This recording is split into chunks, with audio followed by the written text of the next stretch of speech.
Story of My Life by Helen Keller. Chapter 1. It is with a kind of fear that I begin to write the history of my life. I have, as it were, a superstitious hesitation in lifting the veil that clings about my childhood like a golden mist. The task of writing an autobiography is a difficult one. When I try to classify my earliest impressions, I find that fact and fancy look alike across the years that link the past with the present. The woman paints the child's experiences in her own fantasy. A few impressions stand out vividly from the first years of my life, but the shadows of the prison house are on the rest. Besides, many of the joys and sorrows of childhood have lost their poignancy, and many incidents of vital importance in my early education have been forgotten in the excitement of great discoveries.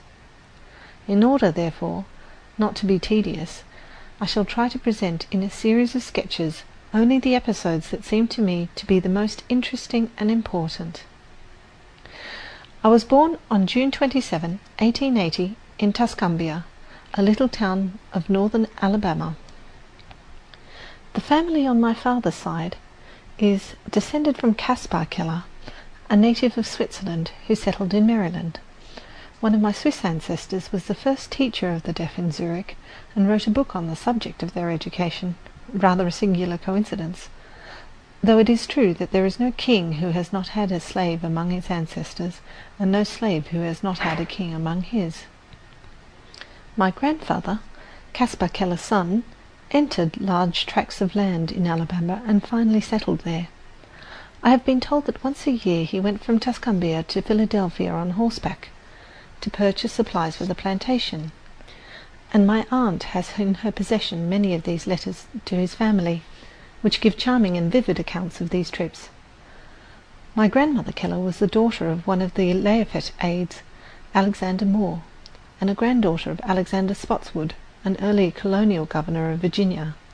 She was also second cousin to Robert E. Lee.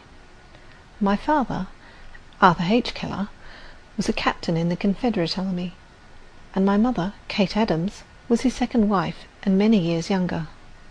Her grandfather, Benjamin Adams, married Susanna E. Goodhue and lived in Newbury, Massachusetts for many years. Their son, Charles Adams, was born in Newburyport, Massachusetts, and moved to Helena, Arkansas. When the Civil War broke out, he fought on the side of the South and became a brigadier general. He married Lucy Helen Everett, who belonged to the same family of Everetts as Edward Everett and Dr. Edward Everett Hale. After the war was over, the family moved to Memphis, Tennessee. I lived, up to the time of the illness that deprived me of my sight and hearing, in a tiny house consisting of a large square room and a small one in which the servants slept. It is a custom in the South to build a small house near the homestead as an annex to be used on occasion. Such a house my father built after the Civil War, and when he married my mother they went to live in it. It was completely covered with vines, climbing roses and honeysuckles. From the garden it looked like an arbour. The little porch was hidden from view by a screen of yellow roses and southern smilax. It was a favourite haunt of hummingbirds and bees. The Keller homestead, where the family lived, was a few steps from our little rose bower. It was called Ivy Green, because the house and the surrounding trees and fences were covered with beautiful English ivy. Its old-fashioned garden was the paradise of my childhood. Even in the days before my teacher came, I used to feel along the square, stiff boxwood hedges, and, guided by the sense of smell, I would find the first violets and lilies. There too, after a fit of temper, I went to find comfort and to hide my hot face in the cool leaves and grass. What joy it was to lose myself in that garden of flowers, to wander happily from spot to spot, until, coming suddenly upon a beautiful vine, I recognized it by its leaves and blossoms, and knew it was the vine which covered the tumble-down summer house at the farther end of the garden. Here also were trailing clematis, drooping jessamine, and some rare sweet flowers called butterfly lilies, because their fragile petals resemble butterflies' wings. But the roses, they were the loveliest of all. Never have I found in the greenhouses of the north such heart-satisfying roses as the climbing roses of my southern home. They used to hang in long festoons from our porch, filling the whole air with their fragrance, untainted by any earthly smell. And in the early morning, washed in the dew, they felt so soft, so pure, I could not help wondering if they did not resemble the asphodels of God's garden. The beginning of my life was simple, and much like every other little life. I came, I saw, I conquered, as the first baby in the family always does. There was the usual amount of discussion as to a name for me. The first baby in the family was not to be lightly named. Everyone was emphatic about that. My father suggested the name of Mildred Campbell, an ancestor whom he highly esteemed, and he declined to take any further part in the discussion. My mother solved the problem by giving it as her wish that I should be called after her mother, whose maiden name was Helen Everett. But in the excitement of carrying me to church, my father lost the name on the way, very naturally, since it was the one in which he had declined to have a part. When the minister asked him for it, he had just remembered that it had been decided to call me after my grandmother, and he gave her name as Helen Adams. I am told that while I was still in long dresses, I showed many signs of an eager, self-asserting disposition. Everything that I saw other people do, I insisted upon imitating. At 6 months I could pipe out, "How d'ye?" And one day I attracted everyone's attention by saying, "Tea, tea, tea," quite plainly. Even after my illness I remembered one of the words I had learnt in these early months. It was the word water, and I continued to make some sound for that word after all other speech was lost. I ceased making the sound wah-wah only when I learnt to spell the word. They tell me I walked the day I was a year old. My mother had just taken me out of the bathtub and was holding me in her lap, when I was suddenly attracted by the flickering shadows of leaves that danced in the sunlight on the smooth floor. I slipped from my mother's lap and almost ran towards them. The impulse gone, I fell down and cried for her to take me up in her arms. These happy days did not last long. One brief spring, musical with the song of robin and mockingbird, one summer rich in fruit and roses, one autumn of golden crimson sped by, and left their gifts at the feet of an eager, delighted child. Then, in the dreary month of February, came the illness which closed my eyes and ears and plunged me into the unconsciousness of a newborn baby. They called it acute congestion of the stomach and brain. The doctor thought I could not live. Early one morning, however, the fever left me as suddenly and mysteriously as it had come. There was great rejoicing in the family that morning, but no one, not even the doctor, knew that I should never see or hear again. I fancy I still have confused recollections of that illness. I especially remembered the tenderness with which my mother tried to soothe me in my waking hours of fret and pain, and the agony and bewilderment with which I awoke after a tossing half-sleep, and turned my eyes so dry and hot to the wall, away from the once-loved light, which came to me dim and yet more dim each day.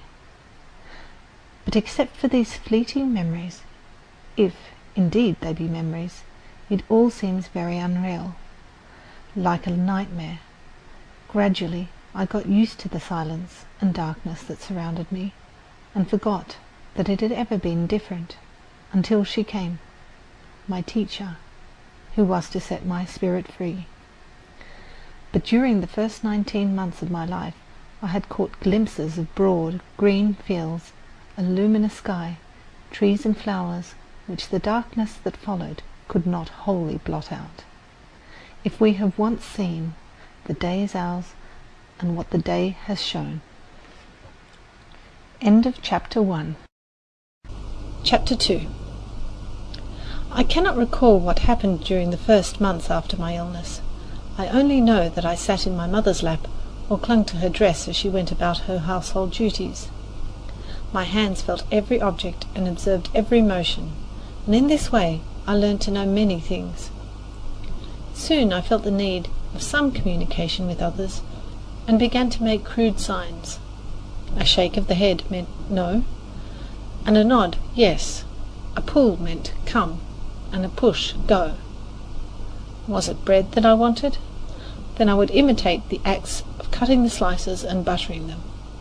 If I wanted my mother to make ice cream for dinner, I made the sign for working the freezer and shivered, indicating cold. My mother, moreover, succeeded in making me understand a good deal. I always knew when she wished me to bring her something, and I would run upstairs or anywhere else she indicated. Indeed, I owe to her loving wisdom all that was bright and good in my long night. I understood a great deal of what was going on about me. At 5 I learned to fold and put away the clean clothes when they were brought in from the laundry, and I distinguished my own from the rest. I knew by the way my mother and aunt dressed when they were going out, and I invariably begged to go with them. I was always sent for when there was company, and when guests took their leave, I waved my hand to them, I think in vague remembrance of the meaning of the gesture. One day some gentleman called on my mother, and I felt the shutting of the front door and other sounds that indicated their arrival. On a sudden thought, I ran upstairs before anyone could stop me, to put on my idea of a company dress.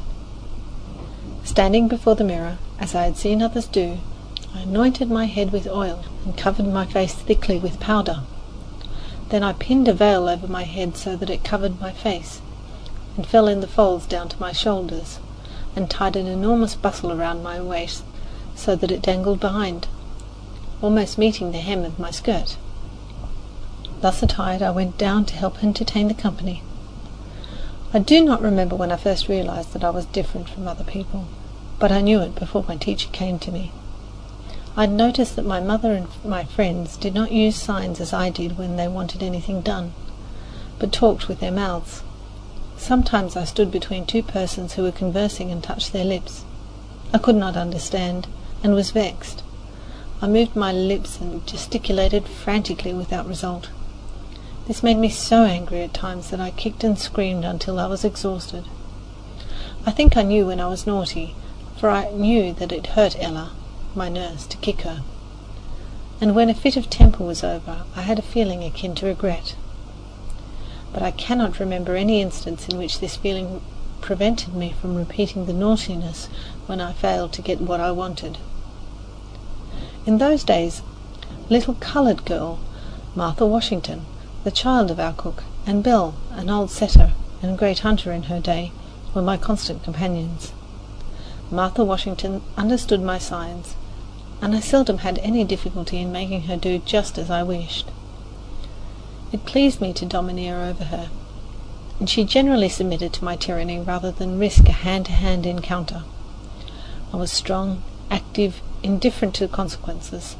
I knew my own mind well enough, and always had my own way, even if I had to fight tooth and nail for it. We spent a great deal of time in the kitchen, kneading dough balls, helping make ice cream, grinding coffee, quarrelling over the cake bowl, and feeding hens and turkeys that swarmed about the kitchen steps. Many of them were so tamed that they would eat from my hand and let me feel them. One big gobbler snatched a tomato from me one day and ran away with it. Inspired perhaps by Master Gobbler's success, we carried off to the woodpile a cake which the cook had just frosted, and ate every bit of it. I was quite ill afterwards, and I wonder if retribution also overtook the turkey. The guinea fowl likes to hide her nest in out-of-the-way places, and it was one of my greatest delights to hunt for the eggs in the long grass. I could not tell Martha Washington when I wanted to go egg hunting, but I would double my hands and put them on the ground, which meant something round in the grass, and Martha always understood. When we were fortunate enough to find a nest, I never allowed her to carry the eggs home, making her understand by emphatic signs that she might fall and break them. The sheds where the corn was stored, the stable where the horses were kept, and the yard where the cows were milked morning and evening were unfailing sources of interest to Martha and me. The milkers would let me keep my hands on the cows while they milked, and I often got well switched by the cows for my curiosity. The making ready for Christmas was always a delight to me. Of course I did not know what it was all about, but I enjoyed the pleasant odours that filled the house and the tidbits that were given to Martha Washington and me to keep us quiet. We were sadly in the way, but that did not interfere with our pleasure in the least. They allowed us to grind the spices, pick over the raisins, and lick the stirring spoons. I hung my stockings because the others did. I cannot remember, however, that the ceremony interested me especially, nor did my curiosity cause me to wake before daylight to look for my gifts. Martha Washington had as great a love of mischief as I. 2 little children were seated on the veranda steps one hot July afternoon. One was black as ebony, with little bunches of fuzzy hair tied with shoestrings sticking out all over her head like corkscrews. The other was white, with long golden curls. One child was 6 years old, the other 2 or 3 years older. The younger child was blind, that was I, and the other was Martha Washington. We were busy cutting out paper dolls, but we soon grew wearied of this amusement, and after cutting up our shoestrings and clipping all the leaves off the honeysuckle that were within reach, I turned my attention to Martha's corkscrews. She objected at first, but finally submitted.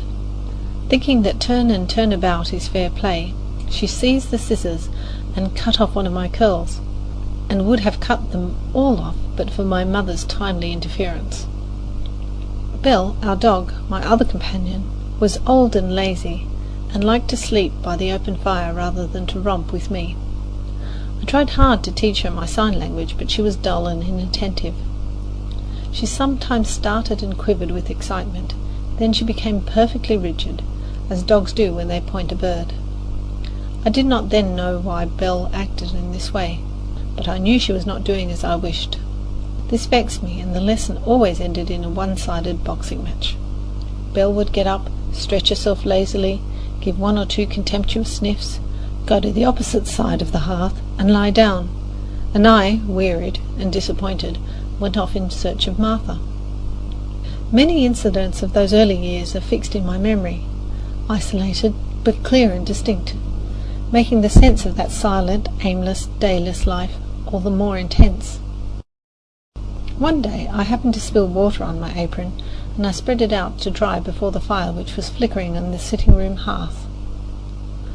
The apron did not dry quickly enough to suit me, so I drew nearer and threw it right over the hot ashes. The fire leapt into life, the flames encircled me so that in a moment my clothes were blazing. I made a terrified noise that brought Vinnie, my old nurse, to the rescue. Throwing a blanket over me, she almost suffocated me, but she put out the fire. Except for my hands and hair, I was not badly burnt. About this time I found out the use of a key. One morning I locked my mother up in a pantry where she was obliged to remain 3 hours, as the servants were in a detached part of the house. She kept pounding on the door while I sat outside the porch steps and laughed with glee as I felt the jar of pounding. This most naughty prank of mine convinced my parents that I must be taught as soon as possible. After my teacher, Miss Sullivan, came to me, I sought an early opportunity to lock her in her room. I went upstairs with something which my mother made me understand I was to give to Miss Sullivan, but no sooner had I given it to her than I slammed the door, locked it, and hid the key under the wardrobe in the hall. I could not be induced to tell her where the key was. My father was obliged to get a ladder and take Miss Sullivan out through the window, much to my delight. Months after, I produced the key. When I was about 5 years old, we moved from the little vine-covered house to a large new one. The family consisted of my father and mother, 2 older half-brothers, and afterward a little sister, Mildred. My earliest distinct recollection of my father is making my way through great drifts of newspaper to his side and finding him alone, holding a sheet of paper before his face. I was greatly puzzled to know what he was doing. I imitated this action, even wearing his spectacles, thinking they might help solve the mystery. But I did not find out the secret for several years. Then I learned what those papers were, and that my father edited one of them. My father was most loving and indulgent, devoted to his home, seldom leaving us except in the hunting season. He was a great hunter, I have been told, and a celebrated shot. Next to his family, he loved his dogs and gun. His hospitality was great, almost to a fault, and he seldom came home without bringing a guest. His special pride was the big garden where, it was said, he raised the finest watermelons and strawberries in the country, and to me he brought the first ripe grapes and choicest berries. I remember his caressing touch as he led me from tree to tree, from vine to vine, and his eager delight in whatever pleased me. He was a famous storyteller. After I had acquired language, he used to spell clumsily into my hand his cleverest anecdotes, and nothing pleased him more than to have me repeat them at an opportune moment. I was in the north, enjoying the last beautiful days of summer in 1896, when I heard the news of my father's death. He had had a short illness. There had been a brief time of acute suffering, then all was over. This was my first great sorrow, my first personal experience with death. How shall I write of my mother? She is so near to me that it almost seems indelicate to speak of her. For a long time I regarded my little sister as an intruder. I knew that I had ceased to be my mother's only darling, and the thought filled me with jealousy. She sat in my mother's lap constantly, where I used to sit, and seemed to take up all her care and time. One day something happened which seemed to me to be adding insult to injury. At that time I had a much petted, much abused doll, which I afterward named Nancy. She was, alas, the helpless victim of my outbursts of temper and of affection, so that she became much the worse for wear. I had dolls which talked and cried and opened and shut their eyes, yet often spent an hour or more rocking her. I guarded both doll and cradle with the most jealous care, but once I discovered my little sister sleeping peacefully in the cradle. At this presumption on the part of one to whom as yet no tie of love bound me, I grew angry. I rushed upon the cradle and overturned it, and the baby might have been killed had my mother not caught her as she fell. Thus, it is when we walk in the valley of twofold solitude we know little of the tender affections that grow out of endearing words and actions and companionship. But afterward, when I was restored to my human heritage, Mildred and I grew into each other's hearts, so that we were content to go hand in hand wherever caprice led us, although she could not understand my finger language, nor I her childish prattle. End of chapter. Chapter 3. Meanwhile, the desire to express myself grew. The few signs I used became less and less adequate, and my failures to make myself understood were invariably followed by outbursts of passion. I felt as if invisible hands were holding me, and I made frantic efforts to free myself. I struggled, not that struggling helped matters, but the spirit of resistance was strong within me. I generally broke down in tears and physical exhaustion. If my mother happened to be near, I crept into her arms, too miserable even to remember the cause of the tempest. After a while, the need of some means of communication became so urgent that these outbursts occurred daily, sometimes hourly. My parents were deeply grieved and perplexed. We lived a long way from any school for the blind or the deaf, and it seemed unlikely that anyone would come to such an out-of-the-way place as Tuscumbia to teach a child who was both deaf and blind. Indeed, my friends and relatives sometimes doubted as to whether I could be taught. My mother's only ray of hope came from Dickens's American Notes. She had read his account of Laura Bridgman, and remembered vaguely that she was deaf and blind, and yet had been educated. But she also remembered with a hopeless pang that Dr. Howe, who had discovered the way to teach the deaf and blind, had been dead for many years. His methods had probably died with him, and if they had not, I was a little girl in a far-off town in Alabama to receive the benefit of them. When I was about 6 years old, my father heard of an eminent oculist in Baltimore, who had been successful in many cases that had seemed hopeless. My parents at once determined to take me to Baltimore to see if anything could be done for my eyes. The journey, which I remember well, was very pleasant. I made friends with many people on the train. One lady gave me a box of shells, My father made holes in these so that I could string them, and for a long time they kept me happy and contented. The conductor, too, was kind. Often when he went his rounds, I clung to his coat-tails while he collected and punched the tickets. His punch, with which he let me play, was a delightful toy. Curled up in a corner of the seat, I amused myself for hours, making funny little holes in bits of cardboard. My aunt made me a big doll out of towels. It was the most comical, shapeless thing, this improvised doll, with no nose, mouth, ears, or eyes. Nothing that even the imagination of a child could convert into a face. Curiously enough, the absence of eyes struck me more than all the other defects put together. I pointed this out to everybody with provoking persistency, but no one seemed equal to the task of providing the doll with eyes. A bright idea, however, shot into my mind, and the problem was solved. I tumbled off the seat and searched under it until I found my aunt's cape, which was trimmed with large beads. I pulled 2 beads off and indicated to her that I wanted to sew them on my doll. She raised my hand to her eyes in a questioning way, and I nodded energetically. The beads were sewed in the right place, and I could not contain myself for joy, but immediately I lost all interest in the doll. During the trip I did not have one fit of temper. There were so many things to keep my mind and fingers busy. When we arrived in Baltimore, Dr. Chisholm received us kindly, but he could do nothing. He said, however, that I could be educated, and advised my father to consult Dr. Alexander Graham Bell of Washington, who would be able to give him some information about schools and teachers of deaf or blind children. Acting on the doctor's advice, we went immediately to Washington to see Dr. Bell, my father with a sad heart and many misgivings. I, wholly unconscious of his anguish, finding pleasure in the excitement of moving from place to place. Child as I was, I at once felt the tenderness and sympathy which endeared Dr. Bell to so many hearts, as his wonderful achievements enlist their admiration. He held me on his knee while I examined his watch, and he made it strike for me. He understood my signs, and I knew it, and loved him at once.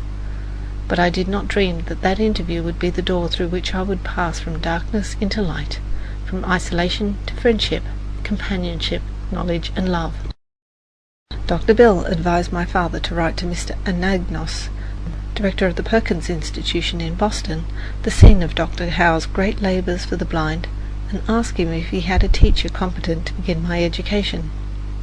This my father did at once, and in a few weeks there came a kind letter from Mr. Anagnos, with the comforting assurance that a teacher had been found. This was in the summer of 1886, but Miss Sullivan did not arrive until the following March. Thus I came out of Egypt and stood before Sinai, and a power divine touched my spirit and gave it sight, so that I beheld many wonders, and from the sacred mountain I heard a voice which said, "Knowledge is love and light and vision." End of chapter. Chapter 4. The most important day I remember in all my life is the one in which my teacher, Anne Sullivan, came to me. I am filled with wonder when I consider the immeasurable contrast between the 2 lives which it connects. It was the 3rd of March, 1887, 3 months before I was 7 years old. On the afternoon of that eventful day, I stood on the porch, dumb, expectant.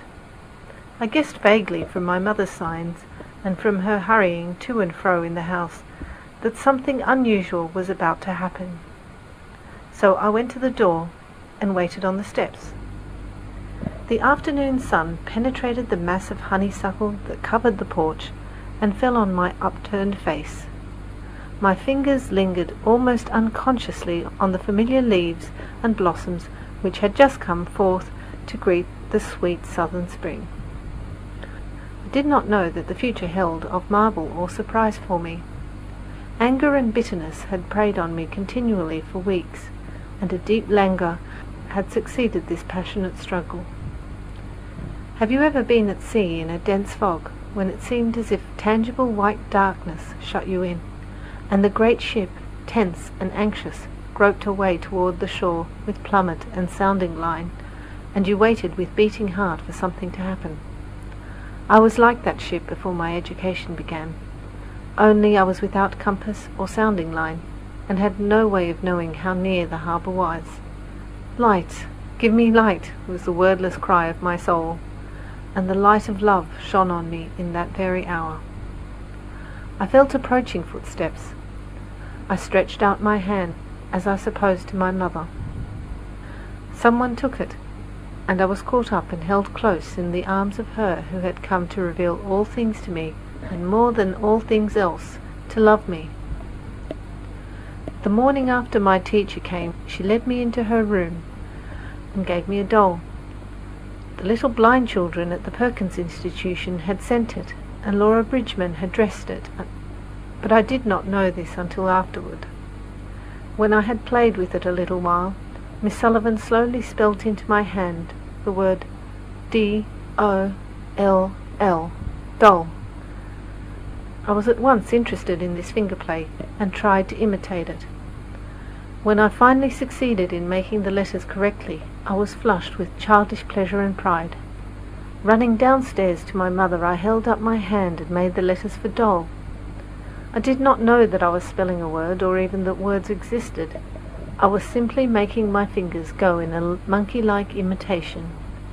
In the days that followed, I learned to spell, in this uncomprehending way, a great many words, among them pin, hat, cup, and a few verbs like sit, stand, and walk.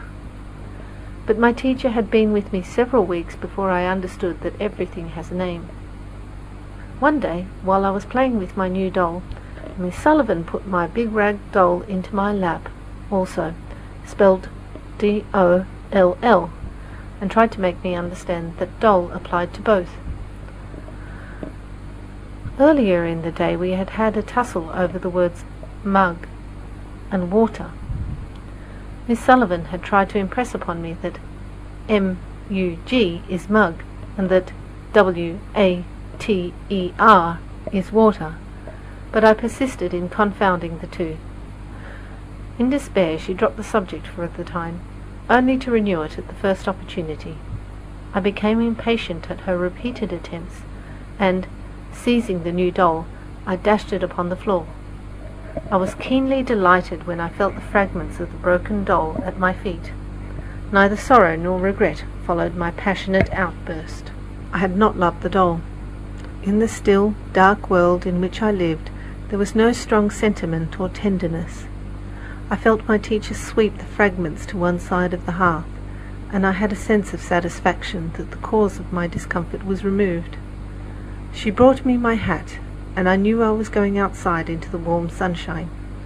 This thought, if a wordless sensation may be called a thought, made me hop and skip with pleasure. We walked down the path to the well house, attracted by the fragrance of the honeysuckle with which it was covered. Someone was drawing water, and my teacher placed my hand under the spout. As the cool stream gushed over one hand, she spelt into the other the word water, first slowly, then rapidly. I stood still, my whole attention fixed upon the motions of her fingers. Suddenly I felt a misty consciousness, as of something forgotten, a thrill of returning thought, and somehow the mystery of language was revealed to me. I knew then that W-A-T-E-R meant the wonderful cool something that was flowing over my hand. That living world awakened my soul, gave it light, hope, joy, set it free. There were barriers still, it is true, but barriers could in time be swept away. I left the well house eager to learn. Everything had a name, and each name gave birth to a new thought. As we returned to the house, every object which I touched seemed to quiver with life. That was because I saw everything with the strange new sight that had come to me. On entering the door, I remembered the doll I had broken. I felt my way to the hearth and picked up the pieces. I tried vainly to put them together. Then my eyes filled with tears, for I realized what I had done, and for the first time I felt repentance and sorrow. I learnt a great many new words that day. I do not remember what they all were, but I do know that mother, father, sister, teacher were among them. Words that were to make the world blossom for me, like Aaron's rod with flowers. It would have been difficult to find a happier child than I was as I lay in my crib at the close of that eventful day and lived over the joys it had brought me, and for the first time longed for a new day to come. End of chapter. Chapter 5. I recall many incidents of the summer of 1887 that followed my soul's sudden awakening. I did nothing but explore with my hands and learn the name of every object that I touched. And the more I handled things and learned their names and uses, the more joyous and confident grew my sense of kinship with the rest of the world. When the time of daisies and buttercups came, Miss Sullivan took me by the hand across the fields, where men were preparing the earth for the seed, to the banks of the river Tennessee, and there, sitting on the warm grass, I had my first lessons in the beneficence of nature. I learned how the sun and the rain make to grow out of the ground every tree that is pleasant to the sight and good for food, how birds build their nests and live and thrive from land to land, how the squirrel, the deer, the lion, and every other creature finds food and shelter. As my knowledge of things grew, I felt more and more the delight of the world I was in. Long before I learned to do a sum in arithmetic or describe the shape of the earth, Miss Sullivan had taught me to find beauty in the fragrant woods, in every blade of grass, and in the curves and dimples of my baby sister's hand. She linked my earliest thoughts with nature and made me feel that birds and flowers and I were happy peers. But about this time I had an experience which taught me that nature is not always kind. One day my teacher and I were returning from a long ramble. The morning had been fine, but it was growing warm and sultry when at last we turned our faces homeward. 2 or 3 times we stopped to rest under a tree by the wayside. Our last halt was under a wild cherry tree a short distance from the house.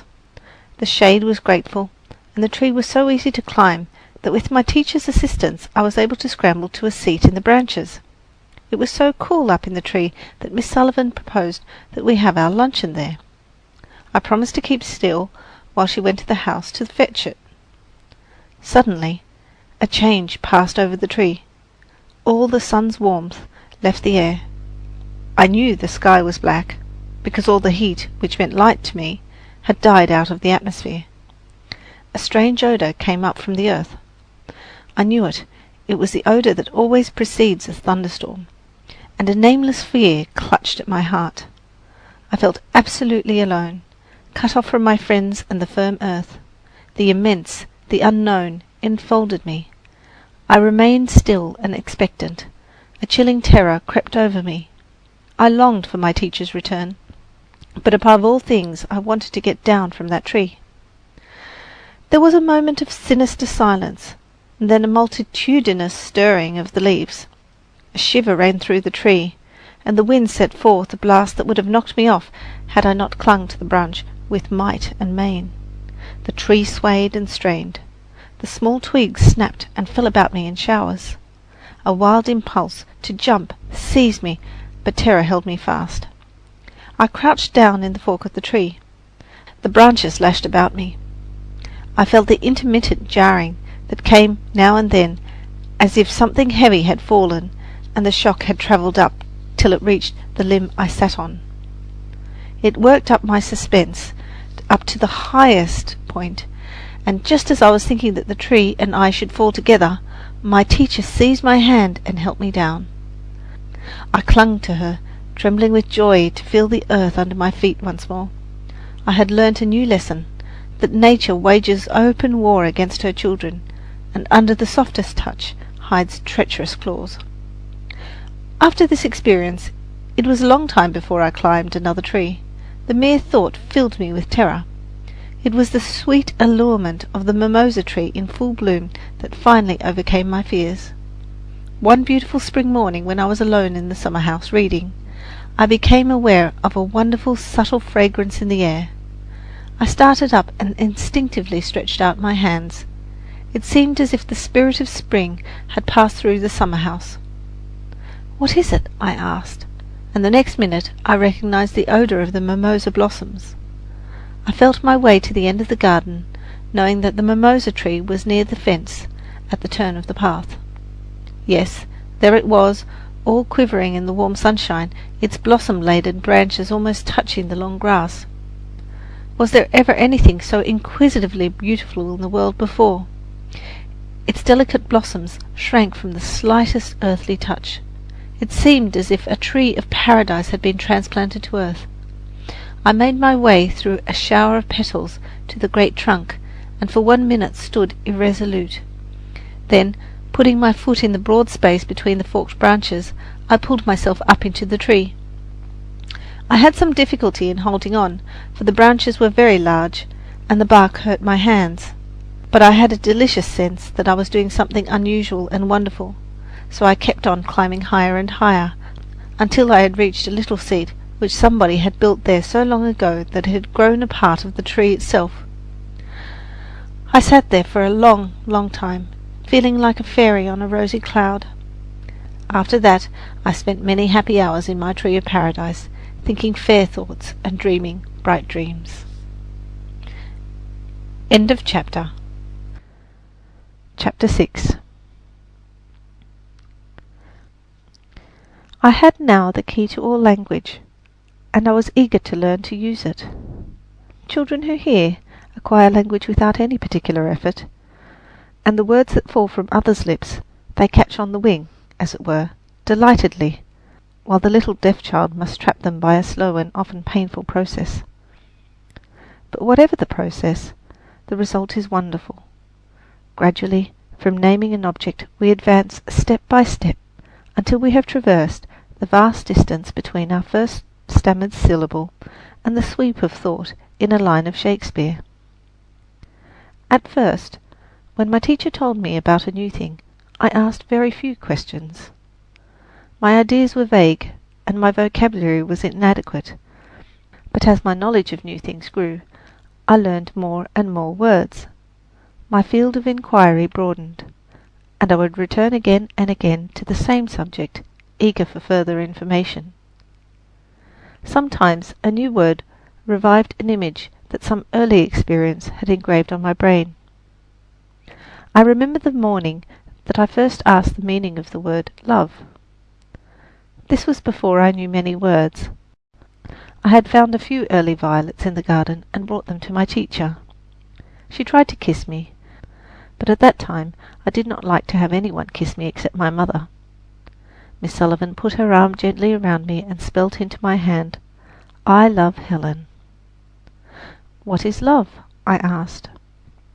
She drew me closer to her and said, "It is here," pointing to my heart, whose beats I was conscious of for the first time. Her words puzzled me very much because I did not then understand anything unless I touched it. I smelt the violets in her hand and asked, half in words, half in signs, a question which meant, "Is love the sweetness of flowers?" "No," said my teacher.